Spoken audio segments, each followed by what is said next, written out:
আসসালামু আলাইকুম, hello viewers, কেমন আছেন সবাই? আজকে আমি যে বিষয়টা নিয়ে কথা বলবো সেটা আপনারা থাম্বনেইলেই দেখে আসছেন, আর সেটি হচ্ছে একটি লাইট ইফেক্ট। এই ইফেক্টটা মূলত আমরা বিভিন্ন লোগোতে, বিভিন্ন টেক্সটে, বিভিন্ন প্রোডাক্টের উপর এই ইফেক্টটা আমরা দেখতে পাই। সো এই ইফেক্টটা কীভাবে আপনি আপনার লোগো, প্রোডাক্ট কিংবা টেক্সটের উপর অ্যাপ্লাই করবেন, এই কাজটা আমি আপনাদের অ্যাডোবি আফটার ইফেক্টের মাধ্যমে আপনাদের দেখাবো। So let's go for intro.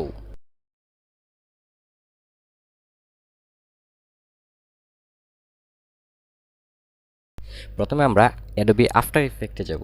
After ইফেক্টে যাওয়ার পরে কম্পোজিশন ক্রিয়েট করব। কম্পোজিশনে ক্রিয়েট করার পরে কম্পোজিশনের উপর একটা ক্লিক করে নিয়ে যাওয়ার পরে সলিডে যাব। সলিড হচ্ছে এই সলিড কালারটাকে আমার লোগোর ব্যাকগ্রাউন্ড হিসেবে ইউজ করব। সো আমি ব্ল্যাক রাখতেছি, আপনি আপনার মন মতো রাখতে পারেন। দেন ওকে প্রেস করব। ওকে প্রেস করার পরে আমি এই জায়গায় আমি আমার লোগোটা ইম্পোর্ট করব। লোগো ইম্পোর্ট করার জন্য আমি ফাইলে যাব। ফাইলে যাওয়ার পরে আমি আমার পছন্দ মতো যে লোগোটাতে আমি লাইট ইফেক্ট ইউজ করব, এইটা আমি এই জায়গায় আনবো। সো এই জায়গায় আনার পরে আমি এই লোগোটাকে ক্লিক করে ড্র্যাগ করে এনে আমি এই জায়গায় রেখে দিব। সো এই জায়গায় রাখার পরেও কিন্তু আমি কম্পোজিশনে আমার লোগোটা দেখতে পাচ্ছি না, বিকজ আমার এই যে লোগো লেয়ারটা, এটা কিন্তু আমার এই যে ব্যাকগ্রাউন্ড লেয়ারের নিচে রয়েছে, এই জন্য কিন্তু আমি লোগোটা দেখতে পাচ্ছি না। সো এটাকে ক্লিক করে আমি উপরের লেয়ারে নিয়ে আসবো। দেন লোগোটা দেখতে পাচ্ছি, কিন্তু এই লোগোটা নির্দিষ্ট ফ্রেম সাইজে নেই।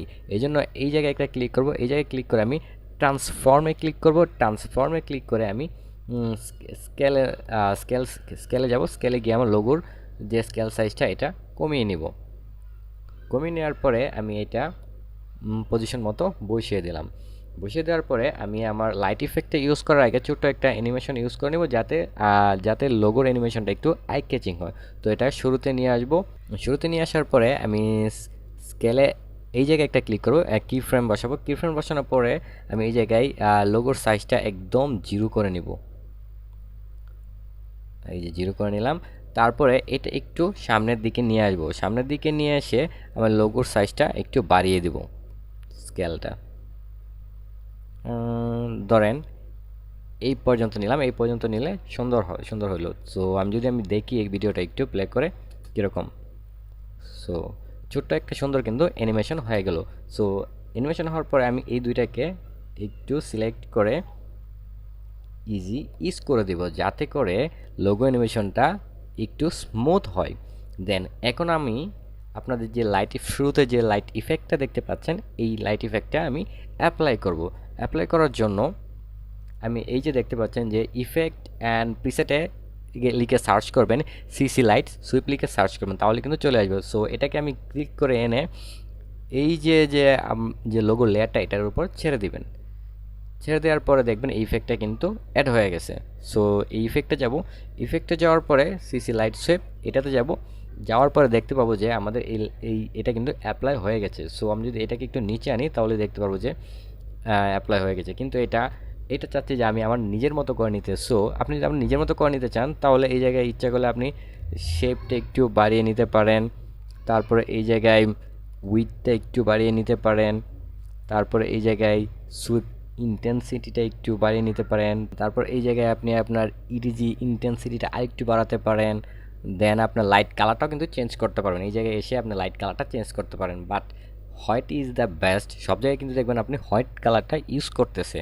সো এইটা ইউজ করার জন্য আমরা যে ভিডিওতে দেখেছিলাম ঠিক যেভাবে যে এদিক থেকে বাম দিক থেকে ডান দিকে চলে যাবে, এইটা আসলে কিভাবে করে। সো এটা দেখার জন্য আমরা একটু উপরে যাব।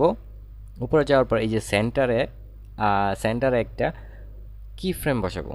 সো বসানোর পরে এইটাকে আমি নিয়ে আসবো ঠিক এই জায়গায়, একদম নিচে নিয়ে আসবো।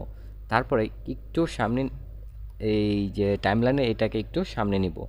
এই জায়গায় মনে করেন এই জায়গায় নেওয়ার পরে আমি এটাকে কি করব, একদম টান দিয়ে একদম একদম রাইট সাইডে নিয়ে যাব। তারপর দেখতে পাবো যে এই জায়গায় কিন্তু অটোমেটিকলি একটি কি ফ্রেম বসে গেছে। সো এই দুইটাকেও সিলেক্ট করে আমি ইজ করে দেব, যাতে অ্যানিমেশনটা একটু স্মুথ হয়। সো এইটা আমরা একটু দেখি কিভাবে হয়েছে কিনা ঠিক করে। এই যে দেখেন অনেক সুন্দর করে কিন্তু হয়ে গেছে। সো আমরা যদি একটু শুরুতে দেখি তাহলে একটু দেখতে পাবো। এই যে দেখেন মনে করেন এদিক থেকে শুরু একদম ফাস্ট। সো দেখতে পাচ্ছি যে লোগোটা একটু বড় হচ্ছে, বড় হয়ে এসে থামছে, থামার পরে কিন্তু আমরা এই লাইট ইফেক্টটা চলে গেছে। সো এভাবে কিন্তু আপনি আপনার লোগো, আপনার প্রোডাক্ট, আপনার যে কোনো কিছুতেই কিন্তু এই ইফেক্টটা অ্যাড করতে পারেন। যদি মনে হয় যে কিছু শিখতে পেরেছেন তাহলে একটা লাইক, সাবস্ক্রাইব এবং অন্যদের শেখার জন্য শেয়ার তো অবশ্যই। থ্যাংক ইউ সো মাচ ভিডিওটি দেখার জন্য।